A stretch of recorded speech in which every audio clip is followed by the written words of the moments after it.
cuba je mana yang kita sempat, tapi tak sempat pun kena sampai pukul 10 jugalah paling kurang insya-Allah. Ya, insyaAllah. Assalamualaikum warahmatullahi wabarakatuh. Alhamdulillahi rabbil alamin. Nahmaduhu wa nasta'inuhu wa nastahdihi wa nastaghfiruh. Wa na'udzu billahi min syururi anfusina wa min sayyiati a'malina. Man yahdihillahu fala mudilla lahu wa man yudlil fala hadiyalah. Asyhadu an la ilaha illallah wa asyhadu anna Muhammadan 'abduhu wa rasuluh. فإن أصدق الحديث كتاب الله وخير الهدي هدي محمد صلى الله عليه وسلم وشر الأمور محدثاتها وكل محدثة بدعة وكل بدعة ضلالة أو كما قال صلى الله عليه وسلم. اللهم صل على محمد وعلى آل محمد كما صليت على إبراهيم وعلى آل إبراهيم وبارك على محمد وعلى آل محمد كما باركت على إبراهيم وعلى آل إبراهيم في العالمين إنك حميد مجيد. أما بعد. Alhamdulillah, kita mensyukuri segala nikmat dan pemberian daripada Allah Subhanahu Wa Taala yang maha menjadikan kita, yang maha menjaga kita, sama ada kita minta ataupun tak minta, dia tetap menjadi satu zat yang maha pengasih dan maha penyayang, menentukan segala takdir melalui qada'nya, melalui hukum dan qada'nya, mengikut perancangannya yang maha bijaksana, dan segala-galanya tidak ada satu pun yang sia-sia dijadikan di atas muka bumi ini kepada kita kecuali untuk memberikan yang terbaik kepada kita untuk kita, tetapi perlu difahami dengan mata dan pandangan iman, dengan sangka baik kepada Allah SWT. Maka orang kata apa, macam Nabi kata ajabun, ajaib, sifat ataupun keadaan orang mukmin dengan apa yang jadi kepada dia, sama ada datang musibah ataupun ujian, dia bersabar. Bila datangnya nikmat, dia bersyukur. Kedua-duanya menjadi satu sebab ataupun sebab-sebab ia mendapat rahmat dan keberkatan daripada Allah Subhanahu Wa Taala. Maha suci Allah, kita bersangka baik kepada Allah Taala, kita bersyukur dan memuji Allah Subhanahu Wa Taala. Semoga dengannya kita berharap dapat mendapat tempat di dalam syurga Allah Subhanahu Wa Taala. Hari ini kita masuk ke tajuk yang keempat, iaitu dosa besar yang keempat, iaitu dosa meninggalkan salat. Dosa meninggalkan salat. Sebenarnya kuliah-kuliah ataupun percakapan-percakapan ataupun huraian-huraian ataupun perbincangan-perbincangan berkaitan dengan meninggalkan solat, kepentingan solat selalu sangat kita dengar sebenarnya.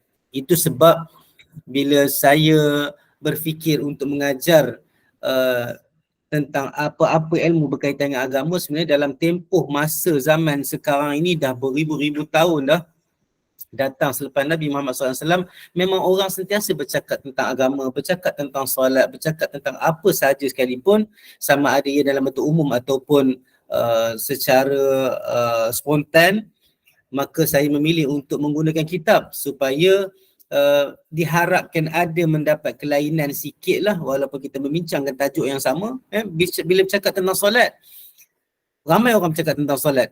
Occasion apa-apa pun kadang bercakap tentang solat, kepentingan solat, hukuman dan kekurangan ataupun orang kata apa, kerugian bagi orang yang meninggalkan solat dan sebagainya. Tetapi kita tengok bagaimana Imam Az-Zahabi rahimahullah, dia datang dengan ayat-ayat Quran, dia datangkan dengan hadis-hadis, mengikut cara dia sendirilah. Tak kira lah lepas ni kalau kita belajar lagi kitab lain bercakap juga tentang kepentingan solat, tak apa, ulang lagi. Yani fadzakir wa dzakir fa inna dzikra tanfa'ul mu'minin. Maka bagilah peringatan, sesungguhnya peringatan itu memberi manfaat kepada orang mukmin. Imam Az-Zahabi rahimahullah, dia membuka sebagai muqaddimah ataupun dalil-dalil yang berkaitan dengan solat dan kepentingan solat dan dosa, ataupun dalil-dalil yang menunjukkan besarnya dosa ataupun musibah kepada orang-orang yang meninggalkan solat ini dengan ayat Al-Quran daripada surah apa? Daripada surah Maryam ayat 59. Surah Maryam ayat 59 dan 60. Apa Allah sebut dalam Al-Quran? Allah kata, a'udzubillahi minasyaitonirrajim.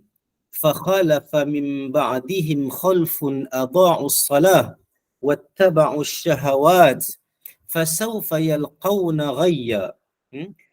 Illa man taba wa amana wa amila salihan faulaika yadkhuluna al-jannata wa la yuzlamuna syai'a. Allah kata dalam ayat 59, dia kata kemudian mereka itu siapa? Allah cerita tentang orang-orang yang baik-baik, orang-orang yang ayat sebelum tu dah, ayat 58, wa mimman hadaina wajtabaina, dan di kalangan orang-orang yang kami bagi hidayah dan kami pilih, idza tutla alaihim ayatul rahman, apabila dibacakan ke atas mereka ayat-ayat ar-rahman, ayat-ayat Tuhan, kharru sujjadan wa bukiyya. Mereka ini tunduk dan sujud dan mereka menangis. Maka bersyukur bagi siapa-siapa yang sebab bila dengar ayat Quran. Bersyukur bila Allah bagi nikmat bagi orang-orang, dia rasa gemetar bila dia dengar ayat Quran, walaupun kadang-kadang dia tak faham. Tapi bila dia faham, dia lebih lagi terasa gemetar dan takut, dan hampir kepada mereka itu sujud, tunduk, rasa takut dan tawaduk kepada Allah SWT. Allah cerita tentang sifat-sifat mereka. Dan ayat 59 Allah datangkan dengan satu ayat lain, yang Allah kata ini sunnah dan ini lumrah Allah bagi ujian. Allah gantikan kaum ini dengan kaum itu sebagai iktibar untuk kita supaya dapat kita mengimbangi, dapat membuat perbandingan yang mana yang lebih baik untuk kita ikut. Maka Allah kata fa khalafa min ba'dihim khalfun, dan Allah menggantikan, Allah datangkan selepas mereka itu satu golongan, satu kaum, satu jenis manusia yang mana mereka ini sifatnya apa? Mereka ini sifatnya adha'us salah. Mereka meninggalkan solat. Adha'u ini menghilangkan ataupun meninggalkan, tidak mengendahkan ataupun tidak melakukan, tidak mendirikan solat. Wattaba'u syahawat, dan mereka mengikut hawa nafsu mereka, mengikut syahwat mereka. Syahwat ni banyak sebenarnya. Syahwat ni kalau kita ikut dia jahat. Syahwat nak makan lebih-lebih. Kulu washrabu wala tusrifu. Allah kata makanlah kamu dan minumlah kamu tapi jangan lebih-lebih. Syahwat, syahwat antara lelaki dan perempuan contohnya, ada cara yang halal tapi ramai orang pergi cara yang tidak halal. Na'udzubillah, moga Allah ampunkan kita, moga Allah bagi perlindungan kepada kita, jaga kita. Syahwat nak beli barang-barang, boleh beli, bukan tak boleh beli barang, tapi terlebih-lebih. Boleh membeli itu dan ini, boleh berbelanja, boleh melancong dan sebagainya, tapi jangan berlebih-lebihan. Jadi kalau nak buat sesuatu benda, jangan kita mengikut syahwat tapi kita mengikut syariat. Benda yang boleh dibuat, benda keharusan banyak dalam syariat, tetapi jangan ikut syahwat, sebab syahwat itu datangnya selepas garisan had ataupun limitasi yang dibenarkan oleh syarak. Fasawfa yalqawna ghayya. Allah kata apa? Maka mereka itu akan maka mereka akan mendapat azab, azab daripada Allah Subhanahu Wa Taala. Lepas tu Allah kata apa? Dalam ayat ke-60, illa man taba.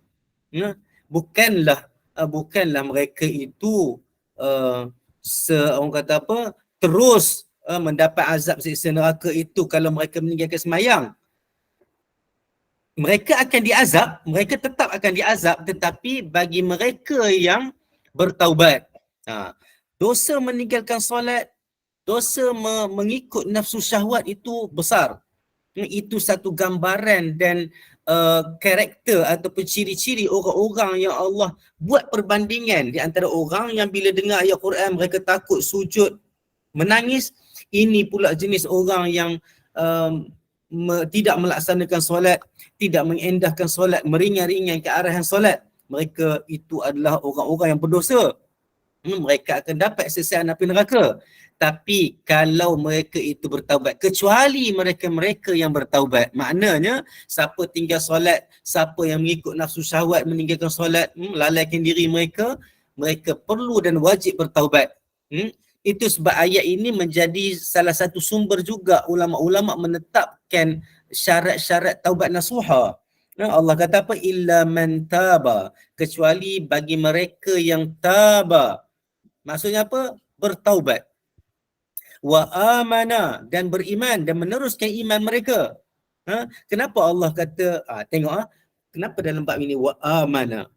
Sebab solat ini siapa-siapa yang tinggalkan solat, nanti kita tengok orang kata apa, tafsir-tafsir para ulama, khilaf-khilaf di kalangan para ulama, dan majoriti para ulama kata siapa yang meninggalkan solat dengan cara mereka tidak mengindahkan atau meringankan arahan solat ataupun mereka degil dengan arahan Allah SWT, mereka itu kufur, keluar dari millah, keluar daripada agama Islam. Betul? Illa man taba wa amana. Mereka bertaubat dan mereka beriman terus.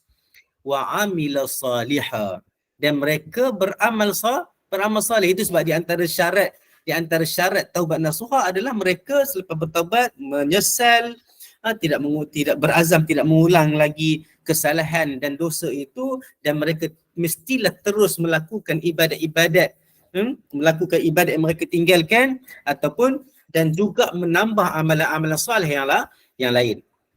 Itu sebab ayat ini menjadi sumber kepada ijtihad para ulama juga dalam menentukan syarat-syarat taubat nasuha. Faulaika yadkhulunal jannah. Mereka itu mungkin tinggalkan sembahyang di atas sebab kelemahan iman mereka, mungkin sebab mereka tak tahu banyak hukum hakam tentang solat, tidak mengetahui tentang solat ini kalau tinggal dosa besar, mereka tak tahu, mereka baru tahu. Contohnya ada orang malam ni baru tahu solat itu kalau ditinggalkan merupakan dosa besar, kalau baru tahu bertaubat, memohon ampun daripada Allah Subhanahu Wa Taala, dan siapa-siapa yang bertaubat kepada Allah SWT dan Allah menerima taubat mereka, Allah kata apa, faulaika yadkhulunal jannata, maka mereka itu akan masuk ke dalam syurga Allah SWT, wala yuzlamuna syai'a, dan mereka itu tidak akan dizalimi sama sekali. Itu sebab dosa yang manusia buat, amal ibadat yang manusia tidak buat dan tinggalkan itu, sebenarnya dia tidak menzalimi sesiapa kecuali dia menzalimi diri dia sendiri. Dia buat dosa dan dia menganiaya diri dia sendiri. Itu sebab manusia kena faham, kita kena faham bahawa kita solat bukan untuk membesarkan, maksudnya bukan kita dengan solat itu Allah itu makin maha besar, itu bertambah. Kalau kita tidak solat Allah itu jadi kurang sikit kebesarannya, tidak sama sekali. Allah Ta'ala itu tetap maha besar, tetap maha agung, maha sempurna, sama ada kita solat ataupun kita tidak solat. Maka solat itu untuk siapa? Kita melakukan solat kerana Allah SWT, tapi solat itu untuk siapa? Untuk manfaat dan maslahah diri manusia itu sendiri. Manusia kena faham dan akur tentang keadaan apa yang Allah suruh kita buat di muka bumi ini. Semuanya adalah untuk diri sendiri, kebahagiaan dunia dan akhirat. Syaratnya mestilah buat segala amalan itu kerana Allah SWT. Itu ayat yang pertama. Imam Az-Zahabi bawa. Ayat tentang solat banyak. Hadis-hadis tentang solat pun banyak, tapi Imam Az-Zahabi memilih beberapa ayat sebagai satu sumber iktibar kepada orang-orang yang belajar dan membaca kitab-kitab yang dikarang, oleh Imam Az-Zahabi ini. Lepas itu, apa Imam Az-Zahabi kata? Wa qala ta'ala fawailul lil musallin alladhina hum an salatihim sahun. Maka neraka wil, satu neraka yang namanya wil, ataupun kita kata fawailul lil musallin ini adalah neraka, maka keadaan kecelakaan besar. Fawailul lil musallin, ada yang kata neraka wil, ada yang kata kecelakaan besar bagi orang yang solat. Maka itu tafsiran-tafsiran lah, tafsiran-tafsiran.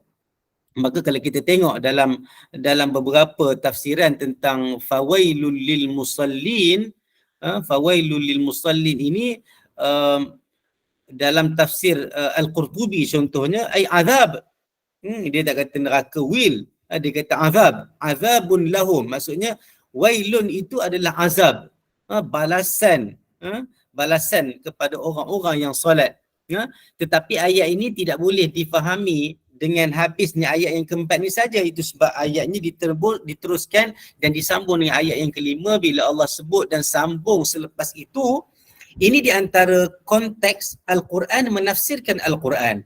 Ini di antara konteks yang menunjukkan bahawa Al-Quran itu menafsirkan Al-Quran. Kalau kita baca fawailul lil musallin, lepas tu kita berhenti, lepas tu kita tak terangkan apa-apa, akan ada salah faham. Itu sebab Al-Quran perlu dipahami bukan hanya dengan bahasa Arab yang kita belajar saja, tetapi perlu kepada konteks pemahaman melalui tafsir yang muktabar, seperti mana yang diajarkan oleh Nabi sallallahu alaihi wasallam. Bagaimana orang-orang yang solat itu dikatakan diberi balasan, diberi siksa, dihukum. Allazina hum an salatihim sahun. Mereka-mereka yang mana tentang solat mereka itu mereka lalai. Mereka lalai tentang solat mereka. Mereka leka tentang solat mereka. Tidak mengambil berat. Kalau tengok dalam tafsir Al-Qurtubi dia kata alladzina hum an salatihim sahun, Ad-Dhahhak daripada Ibn Abbas dia kata mereka itu adalah orang-orang yang solat tetapi solat mereka itu mereka tak harapkan pahala. Ada orang na'udzubillah mungkin perkara-perkara ini mungkin terjadi dalam kehidupan kita, dalam proses kita memahami solat, dalam proses kita nak sampai kepada rasa manisnya solat itu. Wallahu alam, kita sama-sama nakkan bila kita solat kita dapat satisfaction, kita dapat kepuasan. Kepuasan yang bagaimana yang kita nak? Kepuasan yang berdasarkan kepada keredaan Allah Subhanahu Wa Taala. Kita solat jangan sampai tahap kita solat Assalamualaikum warahmatullahi, Assalamualaikum warahmatullahi. Lega. Sedangkan para sahabat dulu nak duduk dalam solat itu, nak berada dalam solat lama-lama. Tetapi kita duduk, wallah alam, saya cakap dan memberi kesedaran dan nasihat kepada diri saya sendiri, semoga kita tergolong dalam golongan orang-orang yang nak solat, tak sabar menanti waktu solat, rasa nak duduk dalam solat lama-lama. Itu sebab kalau tengok salafus salih, mereka duduk dalam solat lama-lama, baca ayat Quran yang panjang-panjang. Mereka beristighfar, bertasbih, mentazimkan Allah Subhanahu Wa Taala. Sebab itu cara mereka rehat, cara mereka healing adalah dalam solat. Mereka yang dikatakan mendapat azab ini adalah mereka yang bila solat tak rasa nak pahala daripada solat. Jangan kita ni jadi macam disuntik ataupun dicucuk oleh syaitan. Kamu solat jangan harapkan pahala. Mungkin betul di kalangan setengah orang tasawuf nak mengasuh diri dan hati supaya solat itu betul-betul sebab patuh kepada Allah Subhanahu Wa Taala. Betul. Tapi kita patuh kepada Allah Ta'ala, kita nak apa? Kita nak sayangnya Allah SWT kepada kita. Jangan sesekali terlampau di dalam orang kata apa, mendidik jiwa tu. Kadang-kadang itu sebab kadang-kadang ayat-ayat falsafah, ayat-ayat yang kononnya nak mendidik diri tu sampai fana langsung-langsung dalam berbuat ibadat itu, kena hati-hati. Jangan sampai kita ni buat satu-satu ibadat rasa macam tak perlu pun pahala daripada Allah Ta'ala. Kalau kita ni sampai satu tahap disuruh beribadat tak mengharapkan pahala daripada Allah Ta'ala, apa guna datang dalil-dalil dalam Al-Quran tentang pahala itu dan pahala ini, solat itu dan solat ini. Dalam hadis datang bagaimana solat itu memberi pahala yang banyak kepada manusia. Solat seorang dapat 1 pahala, solat ramai-ramai dapat 27 pahala, 27 darjat. Apa guna datang dalil-dalil sebegitu? Maka kita tidak ada masalah dan patut rasa kita nak pahala daripada Allah Ta'ala. Kita nak ganjaran daripada Allah SWT. Kita nak balasan yang baik daripada Allah Ta'ala daripada kita solat dan amal-amal ibadat yang lain. Itu sebab Dhahhak dia kata, orang yang begini yang dapat dosa ini adalah orang yang sembayangnya tak nak pahala daripada Allah Ta'ala. Lam yarju thawaban min Allah Azza wa Jalla. Wa in tarakaha, dia kata lam yarju laha thawaban wa in tarakaha lam yakhsha 'alaiha iqaban. Bila dia tinggal, ialah kalau dia semayang pun dia tak harapkan pahala. Kalau dia tinggal, dia tidak takut kepada dosa. Dia tidak takut kepada balasan. Ada juga riwayat lain juga daripada Ibn Abbas juga yang katanya, Ibn Abbas kata mereka-mereka ini adalah orang-orang yang solatnya dia perakhirkan waktunya. Semayang lambat. Cara cakap kampungnya semayang lambat. Semayang lewat. Biar dekat ujung-ujung waktu tanpa sebab-sebab yang munasabah syarak, secara syarak. Wa kadza rawal Mughirah an Ibrahim. Begitu juga Mughirah daripada Ibrahim meriwayatkan bahawa orang-orang yang lalai bawa waktu solat ini, semayang itu dia hujung-hujung waktu sehingga hampir kepada kadang-kadang terlepas waktu. Terlepas waktu. Daripada Abil Aliyah dia kata, ini dalam tafsir Qurtubi, la yusallunaha limawaqitiha. Mereka tidak sembahyang solat-solat itu pada waktu-waktunya. Inna salata kanat 'alal mu'minina kitaban mawquta. Sesungguhnya solat itu ditentukan, difardukan ke atas orang mukmin itu berdasarkan ketentuan-ketentuan waktu. Lepas tu ada juga tafsiran lain daripada Abil Aliyah, dia kata wala yatimmuna ruku'aha wala sujudaha. Mereka ini solat tapi mereka tidak menyempurnakan rukuk-rukuk mereka. Tidak ada tamakninah. Rukuknya tak lengkap, tidak sah, rukuknya tidak tetap, kedudukannya tidak ada tamakninah, sujudnya begitu juga, dan mereka mencuri dalam solat. Lebih kurang macam itulah. Jadi tafsiran-tafsiran tentang alladzina hum an salatihim sahun ini banyak sangat-sangat. Semoga kita terhindar, semoga kita terkeluar daripada gambaran-gambaran tafsiran-tafsiran yang ditafsirkan oleh para ulama, para salafus salih tentang alladzina hum an salatihim sahun.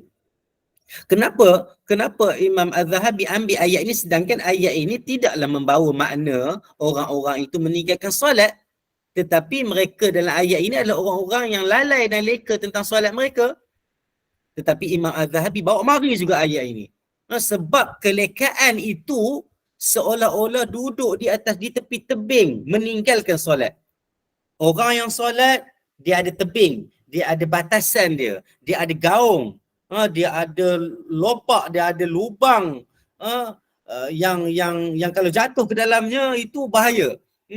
Jadi leka itu seolah-olah duduk di atas pagar, duduk di atas benteng, duduk di tepi, orang kata di birai telaga dan sungai, yang membuatkan bahayanya hampir-hampir jatuh kepada gaung ataupun sungai ataupun lubang itu ataupun telaga itu.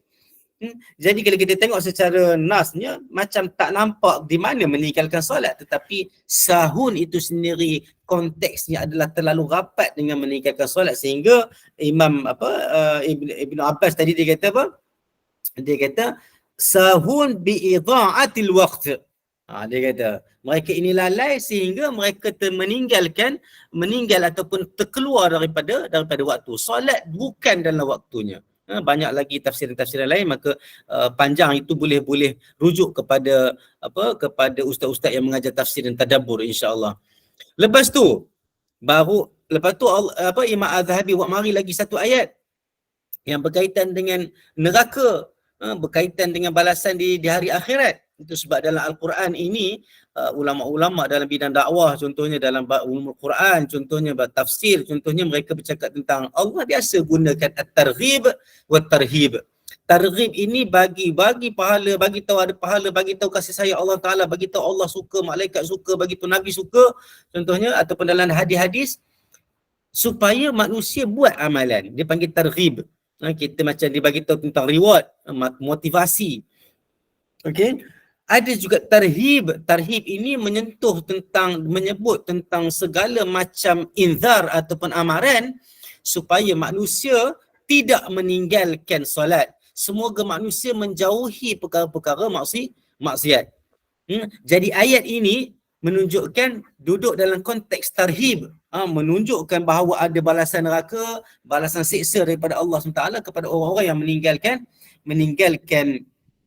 meninggalkan solat. Allah Ta'ala kata apa? Ma salakakum fi saqar. Ma salakakum fi saqar.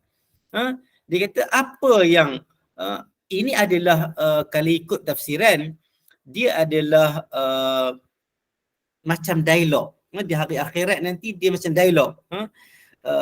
Ma salakakum ay adkhalakum fi saqar. Apa yang membuatkan kamu masuk ke dalam neraka saqar? Ada tafsir yang kata nama neraka untuk orang yang tak sembahyang ini namanya saqar. Saqar.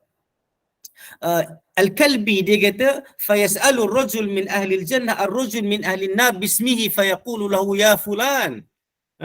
Ada juga tafsiran daripada Kalbi, dia kata orang ahli syurga bertanya kepada ahli neraka, apa yang membuatkan kamu, dia memanggil dengan nama orang itu.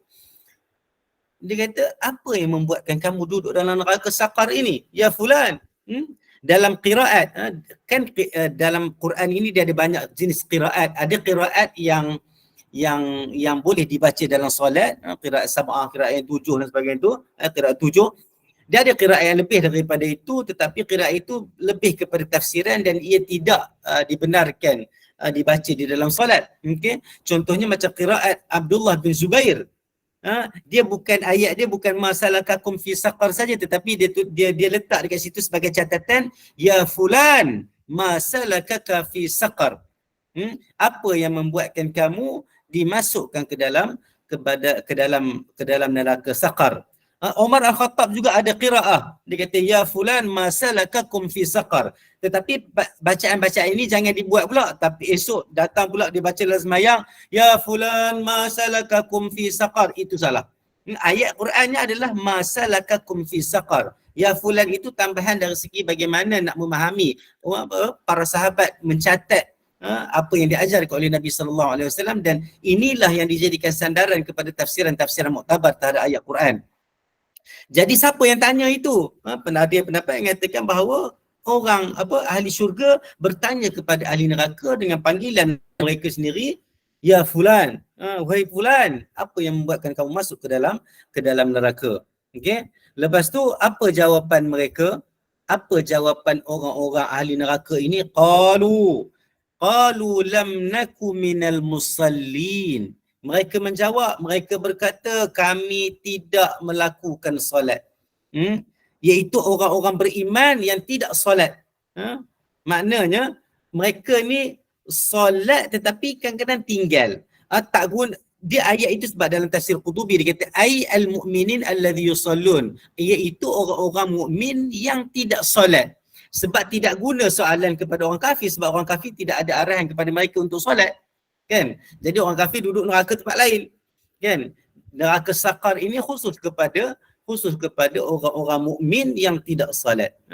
Jadi Allah letak satu, bayangkan kalau orang kata apa, kalau ada hukuman kepada seseorang itu ditempatkan satu-satu tempat dengan nama yang tertentu, maka kita kena tahu bahawa ini memang satu balasan, satu keadaan yang sepatutnya kita jauhi. Semoga kita tak duduk dalam tempat yang memang dikhususkan untuk orang-orang jahat. Dalam neraka tu sendiri dah panas, dikhususkan lagi pula ada satu neraka lain yang namanya saqar, yang khusus kepada orang-orang yang tidak solat. Maka kita minta daripada Allah Taala dijauhkan daripada akibat atau balasan neraka yang disediakan oleh Allah Taala untuk orang-orang yang tidak solat. Azan, okey, adakah saya perlu solat dan tinggalkan kuliah? Okey. Itu sebab ulama-ulama, saya bukan menjawab bila bercakap tentang kuliah ustaz, kuliah siapa. Tak, kita bercakap dari segi konteks.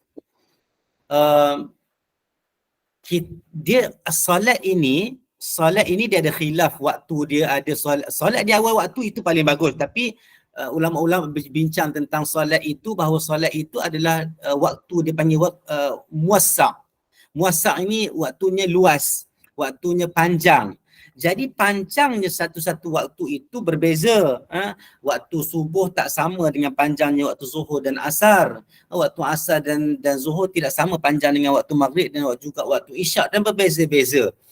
Tapi manusia dibenarkan untuk melakukan solat pada waktu-waktu tertentu di dalam ruang waktu itulah.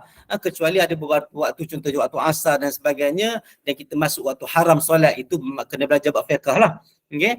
Saya tak nak panjangkan dekat sini, tapi masing-masing dah faham bahawa dia ada waktu-waktu haram untuk solat.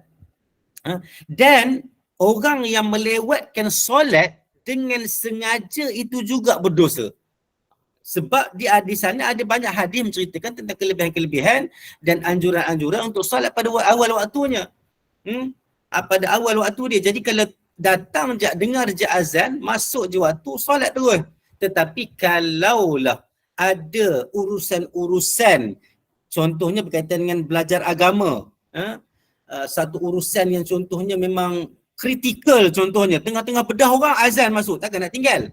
Sehingga orang doktor-doktor bedah pun dibenarkan oleh para ulama untuk rukhsah menjamakkan solat secara tamam, dan berbagai-bagai lagi. Dan belajar agama, kelas-kelas dia menjadi sebab juga, ia menjadi sebab orang kata apa, yang dibenarkan untuk ada berlaku kelewatan sikit dalam melakukan solat, tapi jangan lama sangat. Contohnya macam kalau tempoh belajar itu 2 jam, tiba-tiba habis waktu belajar itu dah tinggal sikit sangat waktu solat, maka perlu untuk berhenti dulu dan solat, benarkan solat. Saya pun menghadapi, bagus juga soalan ini sebenarnya, sebab kita orang kata apa, terikat dengan beberapa perkara. Janganlah sampai tahap kita menghukum orang, ini azan dah mula, azan dah datang, waktu solat dah masuk, kenapa tak berhenti dan terus solat, sedangkan dia terikat dengan sesi pengajaran dan sebagainya. Tapi macam saya, kadang-kadang datang waktu pukul 4 sampai pukul 6. Kelas dari pukul 4 sampai pukul 6. Pukul 6 tu sebenarnya dah agak lewat dah. Itu sebab kadang-kadang ada masa saya akan bagi gap untuk pelajar pergi solat, 20 minit contohnya, masuk balik. Ada pelajar kata, okey, saya bagi pilihan. Kita nak gap ke tengah-tengah ataupun kita belajar betul-betul all out, lepas tu kita habis setengah jam awal contohnya. Dan ganti baliklah dengan beberapa discussion, perbincangan dalam kumpulan dan sebagainya, supaya kita meraihkan waktu solat. Tetapi kalau waktu solat itu contohnya waktu solat masuk, lepas tu lagi 10 minit, lagi 20 minit, dah habis dah kelas, dah habis dah belajar, maka bolehlah teruskan belajar dulu dan solat. Masa saya belajar di sana dulu, kami belajar lepas asar. Lepas asar tu ada kelas Sahih Bukhari dan sebagainya, ada kelas-kelas lain juga. Jadi kadang-kadang waktu belajar tu lajak waktu maghrib. Bila sampai waktu maghrib, masih lagi berhuraikan satu tajuk yang mungkin perlu kepada pemahaman yang lebih, contohnya kan. Hurai. Elok pula nak sembahyang maghrib, anak Tok Syekh buat mari pula hidangan, minum teh, kuih dan sebagainya. Tok Syekh pun tuang air teh, minum dulu dan baru solat maghrib. Jadi dia ada keuzuran-keuzuran yang diberikan dekat situ yang tentang hidangan makanan tadi. Dia ada hadis, bila dihidangkan makanan maka kena sembahyang dulu. Makruh solat pada keadaan makanan dihidangkan. Banyaklah perbahasan tentang itu. Jadi bagi kita yang memang ada kelapangan dan kita kena cari kelapangan, ataupun kita bekerja sendiri yang mana masa tu kita boleh adjust sendiri, maka masuk waktu solat, pergi solat. Contohnya masa kita tak ada kelas ataupun masa kita tak ada apa-apa, bila masuk waktu solat, terus solat. Itulah tuntutan yang sebenarnya. Tapi kalaulah kalau ada orang tu dia belajar macam online macam ni, pada saya bila belajar online macam ni, kalau masuk waktu solat, pergilah solat. Macam saya kena teruskan mengajar lah, sebab saya mengajar. Bagi jemaah-jemaah yang rasa macam dia perlu solat dulu, silakan solat dulu. Tinggalkan kelas ini dan solat dulu. Kalau siapa nak stay pun tak apa, tapi jangan lewatkan solat selepas habis waktu belajar. Tapi kalau belajar secara fizikal, para pelajar dia ada adab dia lah. Maknanya bila solat azan dia dilaungkan, dah masuk waktu azan, tiba-tiba pelajar-pelajar keluar, dia tinggal lecturer ataupun tinggal ustaz dekat masjid, dekat surau, dekat dewan kuliah. Itu satu adab juga yang kita kena belajar. Jadi akhlak di dalam Islam ini, dia ada akhlak kita. Itu sebab kalau puan saya dah tanya, maksudnya mana yang perlu diutamakan, itu sebab saya kata tadi, kalau waktu solat itu dilewatkan di atas sebab-sebab syarak, contohnya belajar agama, belajar Al-Quran, belajar hadis dan sebagainya, belajar ilmu-ilmu yang bermanfaat, ataupun ada kerja-kerja yang kritikal, kalau kita potong, kena berhenti, contohnya bawa lori, masuk azan, terus berhenti kat tepi jalan, bahaya. Jalanlah dulu sampai dapat R&R atau jumpa kawasan yang sesuai dan selamat untuk kita berhenti. Maka orang muslim kena cerdik. Tetapi kalaulah macam saya kata tadi, kalaulah jam tempoh kelas itu contohnya daripada pukul 7 sampai pukul 9, kalaulah ada kelas. Kalau dekat Malaysia mungkin tak ada lah, tapi kalau belajar ataupun program-program dekat negara luar yang mungkin negara bukan Islam, mungkin dia langgar je. Biasa dekat Malaysia pun kan ada juga langgar waktu solat. Yang mana bila habis je program tu, dah tak ada dah waktu solat. Maka dekat situ kita kena firm, kita kena minta izin secara beradab dan keluar. Masa saya kerja biasa-biasa dekat kilang dan sebagainya, kita ada time kerja dan time itu sebenarnya dia langgar waktu solat. Pergi jumpa supervisor kat kilang, Orang yang belum Islam, not yet Muslim, pergi minta ke dia, saya just nak 10 minit untuk saya solat dan saya sanggup untuk, kita kena ada deal. Jangan kata, saya kena solat ni 10 minit, lepas tu sekejap lagi waktu rehat pun kita nak rehat sama macam orang lain juga. Di mana orang nak nampak kita tu pandai dan boleh deal tentang satu-satu perkara, ada give and take, win-win situation. Dan bila saya minta macam tu, dia kata tak apa, solat je lah. Waktu rehat nanti pun dia tak kisah pun saya masuk sama orang lain ke apa ke tak. Dia tak ada masalah. Itu sebab akhlak diajarkan oleh Allah Ta'ala untuk kita deal, kita bincang tentang satu perkara sehingga kita dapat melaksanakan tuntutan syarak itu dengan baik dan beradab dan berakhlak dengan orang lain juga, sehingga syariat itu dilihat cantik, pengamalannya oleh orang-orang mukmin Muslim itu juga nampak orang kata apa, wajib dan sejahtera untuk difahami bahawa Islam itu rahmatan lil alamin. Tapi kalau tanya secara total, secara basicnya, mana yang lebih utamakan memang solat lah. Bila masuk waktu solat, pergi solat dulu. Tapi di sana ada beberapa perbahasan yang perlu difahami supaya segalanya berlaku dengan lancar. Tapi bagi contoh itu sebab kalau bos, kalau dekat sini ada bos-bos contohnya kan, meeting penting dari pukul 1 sampai pukul 4.30 contoh, sampai pukul 4 kan kena lajak. Kalau rasa meeting, sebenarnya siapa yang handle meeting dan bincang isu-isu ni sebenarnya dia dah tahu dah. So kalau bos yang bagus, kalau bos yang rasa yang boleh kontrol, dia akan stopkan waktu solat dan nanti sambung balik. Dan para orang kata apa, subordinate ataupun staff-staff pun kena faham lah bagaimana praktis dekat jabatan-jabatan tertentu. Dia isu dia bila berkait dengan kita kerja dengan orang yang tidak memahami Islam dengan baik atau bekerja dengan syarikat-syarikat yang mungkin tidak meraihkan ritual-ritual agama Islam dan mereka langgar beberapa waktu yang membuatkan sedikit kesulitan kepada orang Islam. Jadi kita kena pandai dan semoga Allah bagi kita kelapangan dan orang kata kekuatan untuk semayang pada awal waktunya dan tidak melekakan waktu semayang. Lepas tu, okey, tak ada apa dah kan? Okey.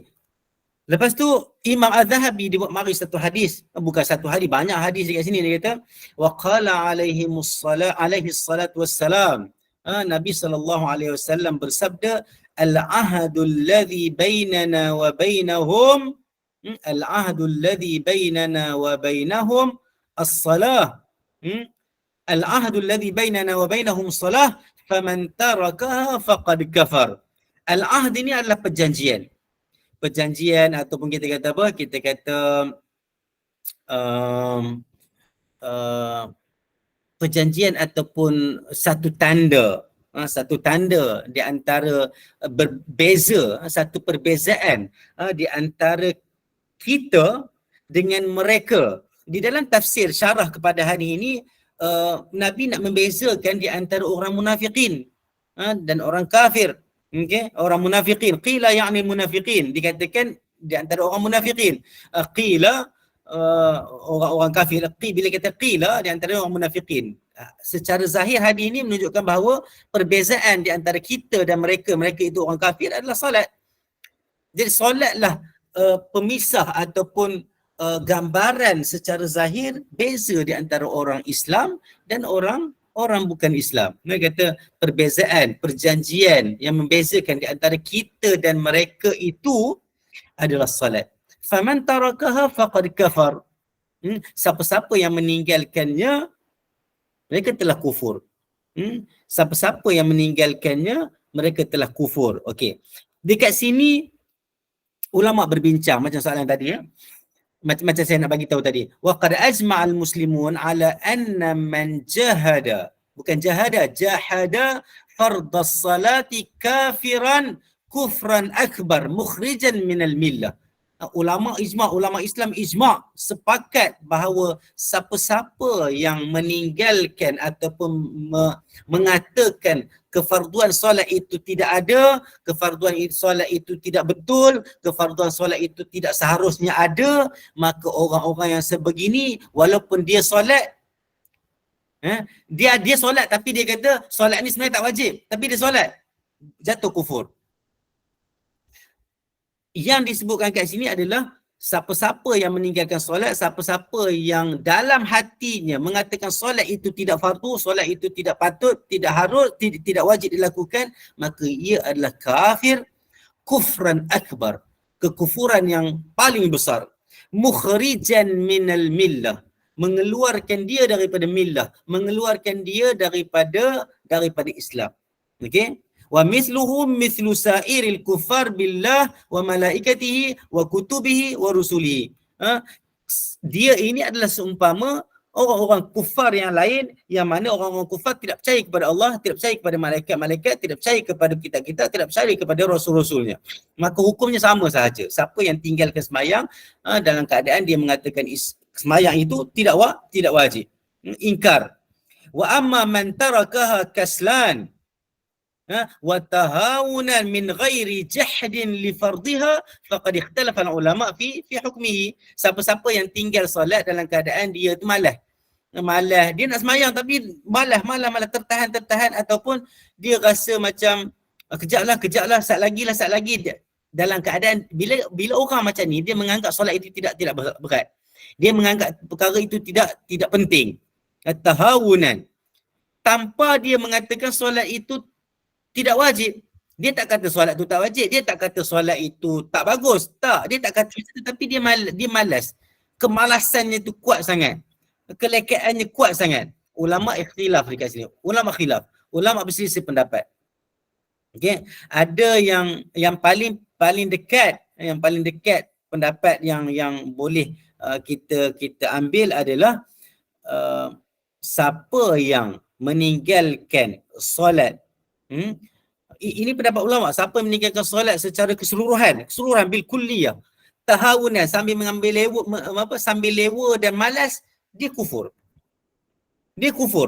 Walaupun di sana ada yang kata malas ni tidak mengeluarkan dia, tidak kufur, dia dosa besar. Tapi ulama ramai yang kata siapa tinggal sembahyang dalam keadaan dia sambil lewa dengan sembahyang, meringankan sembahyang, maka dia keluar daripada millah, dia kafir. Dia keluar daripada Islam. Kita belajar benda ni bukan kita nak menghukum orang. Jangan, itu sebab bila kita belajar kita kena ada adab. Bila kita tengok orang tinggal sembahyang, kita boleh bercakap dan bagi nasihat, tapi jangan ta'yin, jangan mengatakan kamu kafir. Tak, itu bukan. Takfir itu adalah satu musibah dan fitnah dalam masyarakat Muslim yang perlu dijaga dan dijauhi. Bila kita nak bercakap, kita kena bercakap secara umum, mengatakan apa yang disampaikan di dalam nas secara beradab. Okey. Banyak lagi lah huraian-huraian tentang hadis yang kita baca sekarang ini. Okey. Wa qala alaihi salatu wassalam, dan Nabi SAW menyebut dalam satu hadis yang lain juga, man fatathu salatul asr habita amaluhu, atau kama qala sallallahu alaihi wasallam. Hadis ini hadis dalam kitab Bukhari, dalam Sahih Bukhari. Siapa-siapa yang meninggalkan, man fatathu, siapa yang terlepas salat asar, maknanya dia tak sembahyang, habita amaluhu, telah jatuhlah, terhapuslah, terbatallah amalan dia. Betul lah, manfaatatuhu. Seseorang yang meninggalkan solat asar, sia-sialah amalannya. Sia-sia maksudnya tak ada apa-apa. Amalannya tak ada apa-apa lah. Kenapa solat asar? Kenapa Nabi kata solat asar? Kenapa tak solat zuhur? Kenapa tak solat fajar? Solat subuh? Kenapa tak solat zuhur dan solat isyak contohnya? Ulama-ulama kata kerana solat asar itu di antara solat-solat yang penting. Di antara pendapat dan syarah kepada solat asar, kepada solat usta contohnya kan, hafizu ala salawati was salatil usta, Allah kata dalam Quran, jagalah salat kamu dan jagalah salat usta. Salat usta ini ulama-ulama ramainya mengatakan bahawa salat asar. Ada yang kata salat subuh dan sebagainya, tapi ramai di kalangan para ulama mengatakan salat asar. Salat asar. Jadi Nabi sebut dekat sini nak menunjukkan bahawa tinggal solat satu perkara yang besar dosanya, dan siapa tinggal solat asar besar juga dosanya. Maka pengkhususan asar itu bukanlah menafikan siapa yang tinggal solat lain itu boleh, tidak, sebab ada dalil-dalil yang datang dalam hadis yang lain juga. Tu Nabi kata, siapa-siapa yang terlepas ataupun meninggalkan solat asar, maka gugurlah, sia-sialah, terhapuslah, terbatallah amalannya. Atau kama qala sallallahu alaihi wasallam. Hadis yang seterusnya, waqala bainal 'abdi wa bainal 'abdi wa bainasy syirki tarkus salah. Di antara hamba, seseorang hamba itu dengan kesyirikan. Maksudnya batasan ataupun pagar di antara seorang hamba dengan syirik itu adalah meninggalkan solat. Maknanya kalau dia tinggal solat, dia tu syirik lah. Kalau dia tinggalkan solat, dia tu syirik. Wa anhu sallallahu alaihi wasallam qal, daripada Nabi sallallahu alaihi wasallam juga, man taraka as-salah muta'ammidan. Takhrij hadis-hadis yang 1, 2, 3 ni Bukhari, Muslim dan Ahmad. Tidak ada masalah tentang hadis ni, cumanya hadis yang ketiga ini, man taraka as-salah muta'ammidan faqad bari'at zimmatuhu minhu zimmatullah. Ni hadis ini Imam Az-Zahabi dia buat mari takhrij hadisnya, dia ada isu sikit tentang hadis ni, tetapi Imam Az-Zahabi dah bagi tahu awal dah, sanadnya okey. Sanadnya tak ada masalah, cumanya isu makhul ini dia tidak berjumpa dengan Abi Dzar. Tetapi hadis ini mendapat sokongan daripada hadis-hadis yang lain juga, maka ia diterima. Dia dikeluarkan oleh siapa? Imam Ahmad. Dan perawi-perawi dalam kitab Imam Ahmad Ibn Hanbal ini rijalnya sahih, rijalnya diterima dari segi thiqah dan dhabitnya, dan memenuhi syarat hadis sahih. Man taraka as-salah muta'ammidan faqad bari'at minhu zimmatullah. Siapa-siapa yang meninggalkan solat secara sengaja, maka telah terputuslah, telah terlepaslah pemeliharaan Allah Subhanahu taala terhadapnya. Sebab darah seorang mukmin itu terpelihara, Allah pelihara dan sebagainya. Tapi kalau siapa yang keluar, siapa yang meninggalkan solat dengan sengaja, maka dia keluar daripada Islam, maknanya maka terputuslah zimmatullah, pemeliharaan atau perjanjian dia dengan Allah Subhanahu wa taala. Wa qala Umar radhiyallahu anhu, dia kata apa? Amma innahu la hadza li ahadin fil Islam adha'a as-salah.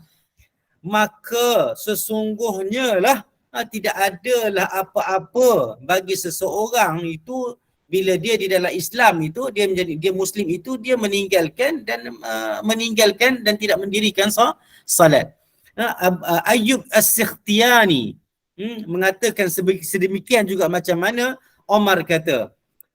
Al-Jariri meriwayatkan daripada Abdullah bin Syaqiq daripada Abi Hurairah radhiyallahu anhu ta'ala, dia kata, kana ashabi Rasulillah sallallahu alaihi wasallam la yarawna syai'an min al-a'mal tarakahu kufrun ghaira as-salah. Dia kata, sesungguhnya para sahabat Rasulullah sallallahu alaihi wasallam ni tidak melihat, tidak mengatakan siapa-siapa yang meninggalkan apa-apa amalan boleh menjadi kufur kecuali salat. Amalan-amalan lain kalau orang tak buat, kalau orang Islam tak buat, para sahabat tidak memahami ia membawa kepada kekufuran. Contohnya tak bayar zakat, tidak membawa kepada kufuran. Para sahabat tak nampak benda tu boleh bawa kepada kufuran. Orang tak puasa, para sahabat tak faham bahawa benda tu boleh membawa kepada kekufuran. Para sahabat tak faham bahawa kalau orang tu tak pergi berperang boleh membawa kepada kekufuran. Tapi para sahabat memahami bahawa siapa-siapa yang tak sembahyang, perkara ini boleh membuatkan dan membawa orang yang tak sembahyang itu kepada kekufuran. Itulah besarnya. Jadi apa yang dibawa oleh Imam Az-Zahabi di dalam ini bukan sekadar ayat Quran dan hadis, tetapi juga kata-kata para sahabat, bagaimana sebaik-baik generasi ini memahami keadaan bahawa meninggalkan solat itu adalah dosa besar dan sepatutnya dijauhi. Okey. Dikeluarkan oleh Imam Hakim An-Nasaburi dalam Mustadrak, dikeluarkan Imam Tirmizi juga tanpa menyebut Abi Hurairah. Dan Ibn Hazm dia kata apa? Dia kata la dzamba ba'da syirki. Dekat kitab saya ni saya dah cek dah, dia ada tertinggal lah sebenarnya. Dia ada tertinggal kalimah huruf kaf. Sepatutnya asyar ni dia asyirk. Kalau tengok dalam kitab kita pun, kalau kita tengok dalam kitab kita pun, tak ada tulisan Arab kat sini kan. Ibn Hazm dia kata tidak ada dosa selepas syirik, selepas menyekutukan Allah Ta'ala itu yang besar daripada meninggalkan solat. Sehingga keluar waktu. Dia tak solat, tapi kalau tak keluar waktu tak apa lagi. Tapi berdosa dah lah. Dosa sebab dia sambil lewa, dia leka. Tapi Ibn Hazm dia kata apa? Hatta yakhruja waktuha. Sehinggalah waktunya keluar. Habis waktu. Maka pada ketika itu, meninggalkan solat itu besar dosanya selepas syirik. Wa qatli mu'min bi ghairi haqqin, dan membunuh manusia mukmin, membunuh orang mukmin tanpa hak, tanpa sebab syarak. Maka itulah di antara perkara yang perlu kita perhatikan. Kita dah faham dah dosa meninggalkan solat ni besar, kita dah faham dah kepentingan solat dan sebagainya, tapi collections of hadis ataupun kumpulan ayat-ayat Quran dan hadis ini semoga ia datang memberikan kita kandungan akal fikiran dan pemahaman yang baik dan kuat untuk kita lepas ini menyampaikan pula perkara-perkara ini kepada orang lain. Mungkin kita rasa cukup dengan beberapa ayat untuk kita faham tentang kepentingan solat dan besarnya dosa meninggalkan solat, tapi mungkin orang lain perlu kepada lebih. Perlu cakap yang lebih. Ada orang kita nasihat sekali je dia dengar dah. Ada orang kita nasihat 2 kali 3 kali baru dia dengar. Ada orang nasihat 2 kali 3 kali dengan kita memang tak dengar sampai sudah. Ada orang lain nasihat dia dengar pula. Maka kita terus kena buat kerja-kerja dakwah. Kalau kita putus asa dalam buat kerja dakwah, kita rasa cukup dengan 1 hujah, 2 hujah. Dulu-dulu mungkin orang tak tanya kenapa aku kena semayang. Tapi sekarang orang Melayu dah boleh tanya dah, kenapa saya kena semayang? Saya tak semayang pun okey je, saya boleh makan, rezeki pun ada, gaji tiap-tiap bulan boleh masuk. Apa yang kita nak jawab bagi orang beriman? Kalau soalan itu datang daripada orang yang tidak Muslim, tidak beriman, kita tak ada masalah sebab kita faham bahawa mereka tidak faham ayat Quran, mereka tidak beriman dengan Al-Quran dan hadis. Tetapi soalan-soalan yang sebegini rupa dalam waktu-waktu sekarang dengan beberapa syubhah ataupun keraguan yang ditimbulkan oleh orang-orang yang anti kepada Islam ini, sehingga orang Islam sendiri ragu dengan apa yang disuruh oleh Allah Ta'ala untuk mereka lakukan. Maka mereka boleh tanya dah pula kenapa aku kena semayang, kenapa semayang itu 5 kali, kenapa semayang subuh itu 2 rakaat, dan macam-macam soalan yang kita kata dulu tak pernah ditanya. Manusia sekarang dah berani dengan corak pemikiran yang dibentuk oleh penjajah, dibentuk oleh gangguan-gangguan dan anasi-anasi luar, sehingga manusia menggunakan akal fikiran dan bukan dalam bentuk corak pemikiran yang sebenar dan betul. Jadi itu yang kita kena terus belajar dan memahami satu isu tu dengan menggunakan justifikasi dan dalil-dalil sumber-sumber syarak yang banyak, sebanyak mungkin kita ada. Mungkin orang dengar yang ni dia tak berapa dapat lagi. Dia dengar hadis ni, dia rasa takutlah kalau macam tu. Jadi kita kena ada banyak benda. Macam kita ajar anak-anak lah, kalau kita kata api tu panas, dia tak faham. Macam ni kita nak bagi tahu kata api tu panas? Kan? Macam baru ni jumpa dia lalu dalam feed, kadang-kadang tengok TikTok, bukan kita tengok, kadang-kadang bila kita tengok YouTube keluar lalu, kita tengok dekat dalam grup WhatsApp pun ada juga TikTok, ada juga IG dan sebagainya. Kadang-kadang nak tekan juga sebab tengok macam menarik, tekanlah juga tengok. Kadang-kadang benda tu pun menghabiskan masa juga, tapi kadang-kadang kita kena ambil benda tu sebagai benda yang boleh membantu kita memahami manusia, memahami dunia, apa cabaran yang kita hadapi. Okey, dia tengok, dia nak bagi tahu kat anak dia bahayanya kipas tu, supaya anak dia tak letak jari dekat kipas, dia pun pergi letak jari kat kipas, letak, lepas tu dia buat terkejut, lepas tu dia buat muka sakit sampai lepas tu anak dia terkejut. Lepas tu dia ambil tangan anak dia nak letak dekat kipas tu, dia nak cuba letak dekat kipas, anak dia lari dan memahami dengan kaedah yang macam tu. Maka kita kena ada banyak cara, banyak angle kita belajar untuk kita berdakwah kepada orang lain. Moga Allah bantu kita dalam kerja-kerja dakwah kita ni, insya-Allah. Warawa Hammam dia kata nabba'ana Qatadah, dia kata Qatadah bagi tahu, dia kata daripada Hasan, daripada Huraib bin Qabisah, dia kata haddatsani Abu Hurairah, Abu Hurairah menceritakan kepadaku bahawa Rasulullah sallallahu alaihi wasallam bersabda, awwalu ma yuhasabu bihi al-'abdu yawmal qiyamati min 'amalihi salatuhu, fa in saluhat faqad aflaha wa anjah, wa in fasadat faqad khaba wa khasira. Dia kata apa? Nabi kata, Abu Hurairah kata Nabi bersabda, sesungguhnya perkara pertama yang dihisap, dihitung, ditimbang bagi seseorang hamba itu pada hari kiamat dalam kalangan amalan dia adalah solat dia. Kalau solat itu salih, maksudnya kalau solat itu bagus, faqad aflaha wa anjah. Maka dia telah bahagia, telah berjaya dan dia telah berjaya. Kalau terjemah aflaha wa anjah ni berjaya dan berjaya. Menang dan berjaya. Macam saya cakap. Dalam Quran dia selalu guna qad aflaha. Aflaha man zakkaha, qad aflaha al-mu'minun. Anjaha ni jarang guna. Biasanya najaha ni biasa orang belajar bahasa Arab dia guna jumpa dalam perkataan najaha ni berjaya. Jadi ulama membezakan di antara najaha, berjaya, najaha ini dengan aflaha ni. Apa beza dia? Najaha ni dia lepas daripada musibah, selamat daripada sesuatu, tapi tidak menjanjikan tetap dan kekalnya di atas kejayaan itu.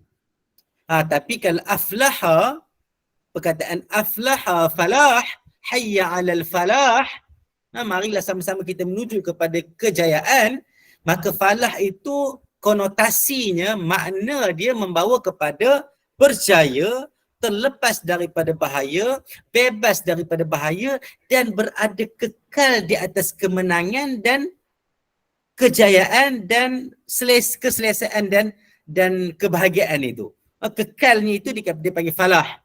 Kalau najah saja dia terlepas daripada satu perkara tapi tidak menjanjikan tetapnya dia berada di atas satu-satu kejayaan dan keselamatan itu. Wa in fasadat, kalaulah rosak solat itu, faqad khaba, maka dia jadi teruklah. Dia itu teruk, dia itu binasa. Kalau dekat sini dia kata apa? Dia terjemah apa? Dia terjemah maka ia berjaya. Maka jika baik, maka dia berjaya. Jadi dia tak kalau tengok terjemahan kat sini, terjemahan dekat kitab kita ni, dia tak terjemah dua-dua tu, dia tak terjemah anjah, aflah dengan anjah. Dia terjemah, dia kata yang dihisap pada hari kiamat adalah salatnya. Min amalihi pun dia tak terjemah. Boleh tengok Boleh tengok dekat sini. Kalau kita tengok lafaz dia, awwalu ma yuhasabu bihi al-'abdu yaumal qiyamah. Kalau tengok lafaz dekat dalam kitab ni pun sama juga. Pada hari kiamat, min amalihi, dalam kalangan dalam amalan-amalan dia tu, salatuhu, jika salih, jika baik, faqad aflaha wa anjah. Dia ada dua perkataan. Tapi dalam terjemahan, dia tak terjemah daripada kalangan amalannya pada kiamat. Ialah solatnya. Jika baik, maka dia berjaya. Itu saja. Dia tak beza, dia tak terjemah aflaha wa anjah. Dia terjemah satu je. Okey. Jika rosak, maka dia rugi dan celaka. Yang ni dia terjemah pula. Yang ni dia terjemah pula. Tapi tak apalah, kita bersyukur, kita doakan orang-orang yang terjemah kitab ni. Dia memudahkan kita banyak lah. Cumanya bila saya mengajar macam ni, saya sentuh sikit lah. Bukan nak mengkritik, tetapi kita betulkan dan kita tambah apa yang patut kita tambah dan faham. Apa yang mereka buat, moga Allah SWT memberikan ganjaran kepada mereka. In fasadat, kalau rosak je amalan solat itu, maka mereka itu adalah rugi dan celaka. Imam At-Tirmizi menghassankan hadis ini. Imam At-Tirmizi menghassankan hadis ini. Jadi rasanya kita berhenti dulu dekat situ untuk malam ni. Nanti kita sambung lagi. Minta maaf lah, mengaji dengan saya ni tak banyak hadis yang boleh belajar. Tapi saya harap ada kesedaran yang Allah bagi kepada kita, ada kekuatan dan ilmu yang kita ada hujah yang kita boleh bersembang dan kita boleh berbincang dengan orang lain. Semoga mungkin kita makin faham dan mungkin orang lain yang kita cerita dengan dia tu lebih faham daripada kita, boleh bantu kita pula untuk memahami suatu perkara yang kita belajar dengan lebih baik. Aku qauli hadza wa astaghfirullah li wa lakum wa lisailil muslimin wal muslimat. Rabbana atina fid dunya hasanah wa fil akhirati hasanah wa qina adzabannar. Wa sallallahu ala sayyidina Muhammad wa ala alihi wa sahbihi wasallam. Subhana rabbika rabbil izzati amma yasifun wa salamun alal mursalin walhamdulillahi rabbil alamin. Puan Fabia Joseph, bagilah jawapannya. Ustaz bagi jawapan apa ni? Saya tak pasti ada lagi ke, Puan? Saya minta maaf terlepas. Bagi jawapan apa tu? Fala Rabbia ala Rafabia. Kalau ni boleh ulang balik ke? Bagi jawapan apa? Saya tak dapat nak tangkap tu. Kalau ada soalan orang lain, kalau ada soalan, kalau tak ada kita tutup. Saya tak pasti kat mana saya sangkut tadi ni. Bagilah jawapannya ni. Ada siapa-siapa perasan tak? Takut ada ayat saya yang tergantung. Saya memang ada masalah sikit tentang itu. Dia tegur juga. Wah, saya selalu tegur. Abang cakap ada macam nak sampai dah tapi tak habis. So saya harap macam jemaah boleh faham. Tapi ada benda yang mungkin sangkut. Dah ada jawapan yang kot Ustaz. Kiranya yang tadi tu mungkin dah seterusnya lah, yang ni yang last ni. Okey. Tu yang dia diam tu. Okey, setakat ini saja. Alhamdulillah, jazakallahu khairan kepada Ustaz Muhammad Azhar. Ya, demikianlah antara perbincangan dan perkongsian mengenai dosa-dosa besar yang wajib kita hindari agar kita menjadi orang Islam yang bertakwa. Semoga Allah SWT ampunkan dosa-dosa besar itu selagi mana kita bersungguh-sungguh dalam taubat kita. Dan sesungguhnya Allah SWT itu Maha Luas ampunannya, Dia yang paling mengetahui tentang orang yang bertakwa. Dan semoga itu para jemaah sekalian, semoga kita memperolehi manfaat melalui perkongsian ilmu ini. Dan insyaAllah dalam kesempatan minggu depan Ustaz, kita akan bersambung lagi, bab solat lagi ya. Dan Ustaz kita tangguhlah dulu Ustaz ya, dengan menutupnya dengan tasbih kafarah Ustaz. InsyaAllah. A'udzubillahi minasyaitonir rajim. Bismillahirrahmanirrahim. Wal 'asri innal insana lafi khusr illa alladhina amanu wa 'amilus solihati wa tawassaw bil haqqi wa tawassaw bis sabr. Subhanakallahumma wa bihamdika asyhadu an la ilaha illa anta astaghfiruka wa atubu ilaik. Assalamualaikum warahmatullahi wabarakatuh. Waalaikumsalam warahmatullahi wabarakatuh. Okey, baik. Terima kasih semua. Jumpa lagi insya-Allah esok. Terima kasih Ustaz. Terima kasih semua. Terima kasih Ustaz. Assalamualaikum. Waalaikumsalam warahmatullahi wabarakatuh. Selamat malam semua. Terima kasih Ustaz Zainal. Sama.